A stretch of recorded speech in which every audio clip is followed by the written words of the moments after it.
साथियों नमस्कार। जिस प्रकार आप देख पा रहे हैं कि लगातार बरसात का दौर जारी है और बरसात के अंदर सभी जगह और सभी को कठिनाइयों का सामना करना पड़ रहा है। जिस प्रकार मौसम का परिवर्तन का समय चल रहा है अभी, उसी तरह अपन देख पा रहे हैं किसान को भी इस चीज़ का कठिनाइयों का सामना करना पड़ रहा है। हम जानेंगे किसान वार्ता में कि किसान को किस प्रकार कठिनाइयों का सामना करना पड़ रहा है बरसात के दौरान। नमस्ते जी। नमस्कार। नमस्ते। आपका नाम शक्ति सिंह जी है? जी सर। बताइए शक्ति सिंह जी, इस टाइम बरसात का दौर जारी है और बरसात के अंदर किसान को किन किन कारणों से बरसात का जो सामना करना पड़ रहा है और कौन कौन सी फसल है जिनको नुकसान हो सकता है? देखो, किसानों की बात अगर अपन करें, किसानों की फसलों को लेकर अपन बात करें तो अभी फिलहाल में बारिश का दौर जारी चल रहा है। किसानों को काफ़ी नुकसान हुआ इस चीज़ से। जी। काफ़ी फसलें ऐसी हैं जिनकी निराई गुड़ाई हो चुकी है। अच्छा अच्छा। उनमें अभी नुकसान कम रहा, लेकिन जैसे काफ़ी जगह फसलों में बाजरा है उसकी कटाई नहीं हुई, गंवार है, मूंगफली है, ऐसी काफ़ी फसलें हैं जिनकी अभी निराई गुड़ाई हुई नहीं है। उनमें काफ़ी नुकसान की संभावना है। नुकसान की संभावना है। हाँ। तो आपने बताया कि काफ़ी जो फसलें हैं निराई गुड़ाई हो चुकी है, उसमें नुकसान नहीं है, लेकिन अभी बचा हुआ है जो फसलें कटनी है, बिल्कुल, गंवार है, निकालनी बाकी मूंगफली है, है, काफ़ी सारी उनमें संभावना है। किसानों की फसलें भी खेतों में खड़ी हैं। अच्छा उन अच्छा। फसलों में काफ़ी नुकसान होने वाला है। तो जो फसलें निकल गई हैं और बाजार में चली गई, उनका भाव अच्छा मिला है? देखो, भाव को लेके अपन अभी नहीं कह सकते। हालांकि फसलों का इस बार मैं समझूं तो जहाँ तक मैंने देखा है, फसलों की इस बार इनकम सोर्स जो किसानों के लिए वो चिंताजनक विषय रहा है एक तरीके से।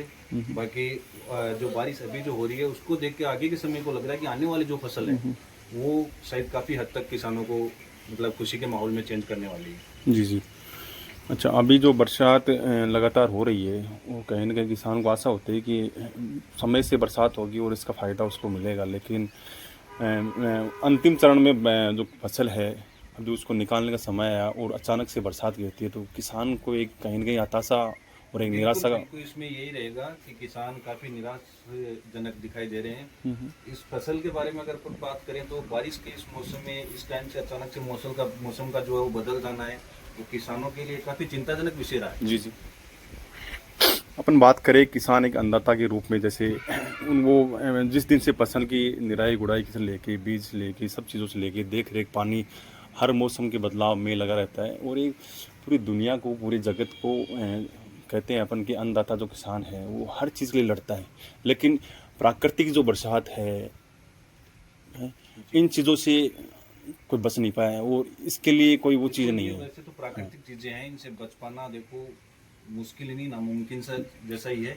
बाकी सही देखे तो इस टाइम पे ये जो मतलब इस टाइम से अचानक जो बारिश का होना ना, इसमें सबसे ज्यादा जो नुकसान हुआ वो किसान वर्ग को ही हुआ है। किसान वर्ग को। किसान वर्ग को मतलब जैसे अभी फसलें प्रिपेयर हुई थी कटने निराई गुड़ाई के लिए, तो अभी इस टाइम पे अचानक से बारिश का आ जाना वो किसानों के लिए रियल में निराशाजनक विषय रहा है। अच्छा अच्छा। और इसमें किसान अगर देखें तो अपन निराश ही नजर आएंगे। अच्छा अच्छा। काफ़ी जगह बरसात से नुकसान हुआ था पिछली बार। जो पिछले सप्ताह में जो बरसात हुई है, बरसात के दौरान बिजली गिरी है, बहुत सी जगह नुकसान हुआ है, काफ़ी पेड़ गिरे हैं, काफ़ी जगह मवेशी हैं वो मर चुके हैं।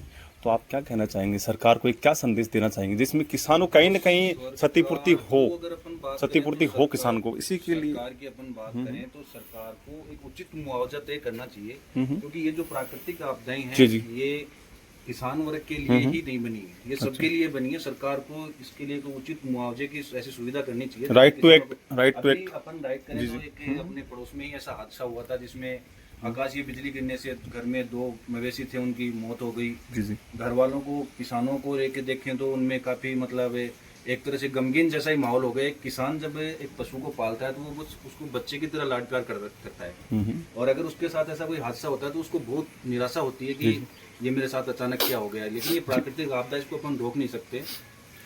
उसके लिए सरकार को एक ऐसी व्यवस्था बनानी चाहिए कि उसको उचित मुआवजा मिले, ताकि उसकी मतलब अपन उसकी क्षतिपूर्ति तो नहीं कर सकते, लेकिन कुछ मिलता जुलता उससे मतलब थोड़ी उसकी मदद हो जाएगी। हाँ, एक सहायक अपन बता सकते हैं कि एक सहायक जो है उसकी जो लागत होती है उसको तो मिल जाए, वो एक हताशा निराशा उसकी थोड़ा कम, उसमें कमी होती है। हाँ, ये चीज़ें होनी चाहिए। एक सरकार को एक राइट टू एक्ट होना चाहिए जिसमें जो किसान के नुकसान होता है, जिस आपदा लेके जो भी प्राकृतिक आपदा होती है उससे संबंधित किसान को अगर कोई नुकसान होता है, जैसे फसल के अंदर को नुकसान होता है, इस समय जो चल रहा है जो बरसात चल रही है, इससे काफ़ी जगह देखने को मिला कि गंवार की फसल है वो भी खराब हो चुकी है, मूंगफली है तो वो भी खराब हो चुकी है। तो उसको लेकर हमने कह सकते हैं कि वैसे सरकार ने काफी योजनाएं, बीमा योजना वगैरह चला रखी है, सरकार अच्छा बेनिफिट भी दे रही है, कोशिश भी कर रही है सरकार, लेकिन किसान को जिस समय जो जरूरत होती है ना, उस समय उसकी पूर्ति नहीं हो पा रही। तो किसान वर्ग फिर भी निराश ही चल रहा है।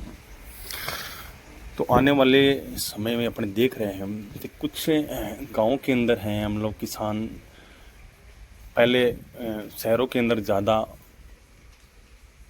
यहाँ से वहाँ जाने के लिए कि शहर के अंदर पलायन कर रहे हैं, लेकिन अभी देखने को जैसे मिल रहा है कि गाँव के अंदर वापस लौट रहे हैं। क्या कारण है इसके पीछे कि किसान वापस से खेती के अंदर? किसान वर्ग जो है, खेती से जुड़े हुए जो लोग हैं, वो यही चाहते हैं कि मैं मेरे गांव से जुड़ा रहा हूँ। पलायन का मतलब यही था कि किसानों को खेती को लेके कहीं ना कहीं निराशा लगी होगी, तब उन्होंने सोचा कि अपने को शहर की तरफ बढ़ना चाहिए, एक अच्छा रोजगार मिलेगा, वहाँ पे अपने सारी जो मूलभूत आवश्यकताएं हैं उनकी पूर्ति होगी। तो अभी धीरे धीरे शहरों में क्या, जैसे अपन पॉल्यूशन वगैरह, करप्शन वगैरह समझें, मतलब बहुत ज्यादा से मतलब मस्टर्ड एरिया बन गया एक शहर। तो उसको लेके किसानों में वापस एक दौर आया कि अभी धीरे धीरे लोग वापस अपने गाँव की तरफ प्लान कर रहे हैं, क्योंकि यहाँ को जो वातावरण होता है गाँव का, वो एकदम खुला, पेड़ पौधे, मतलब पॉल्यूशन वगैरह से सब तरीके से अच्छा खाना पीना, मतलब हर तरीके की जो सुविधाएं हैं वो प्रकृति से जुड़ी। हाँ, कहीं न कहीं उनको लगा है कि जो पौराणिक जो चीज़ें थी, पहले पुरानी चीज़ें थी, वो कहीं न कहीं शुभ चिंतक थी। और आज लग रहा है कि जैसे ही नौकरी एक पेशा था, एक जरिया था, लेकिन सब नौकरी चीज़ नहीं है।